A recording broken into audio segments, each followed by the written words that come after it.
Ko e lotu whakaaho ki ha whakaloto lahi mua whakatua melie me he wholofola. Ka veinga whakamau ai otua. Potu wholofola ua pita wahe ua vesiva. Pea tā oku poto pe ai eiki ke hamusi ai kakai lotu mooni me he ahi ahi. Pea ke tauhi tautea ai kau whai ta e totonu o au ki he whakamau.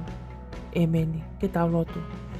Eiki sisu, oku ke whakamahino mai he potu wholofola e ahoni, oku tauhi tautea ai ta e whai totonu o au ki he whakamau.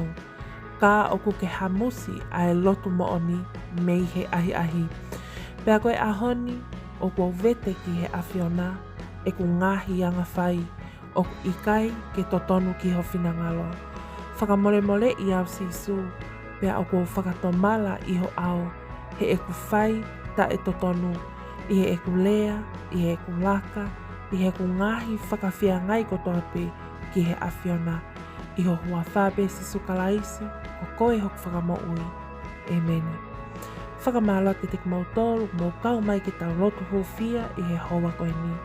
Māli e koe whakahinohino mo e o whongi ki tau tolu he wholofola o he whawhini.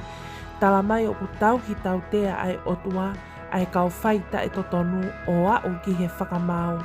Whakaulia ia kau ngā whanonga pirikimi, ka pau o ku kau ho tau hingoa he tauhi tau tea ai otua. Ka ko ia o ku lotu mooni, tene whakahauwhi, tene hamusi, tene malui. Whakaamu ia maa ki tau tolu, o ku ikai ke toe, whakahela whakamatala e uhinga ia o e whaita e totonu.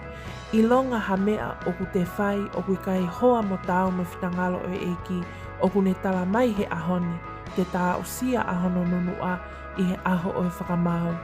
Ko e taimi pe eni ke tau whakatomala, oua e toe tatari, li aki pea tafoki e moui, tui mooni pea lotu mooni o whai ai whinangalo o e eki, pea te tā o sia ai moui o ku taengata mo tau hao ai pea me he whakamau ai otua. Lotu mau ai pe ki he eiki, whainga maali e kotoa pe, whakapapau i ai moui o ku tau whai i mooni ai lotu mo e ngāwe o ku tau whai.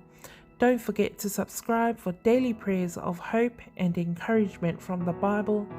Thank you and God bless.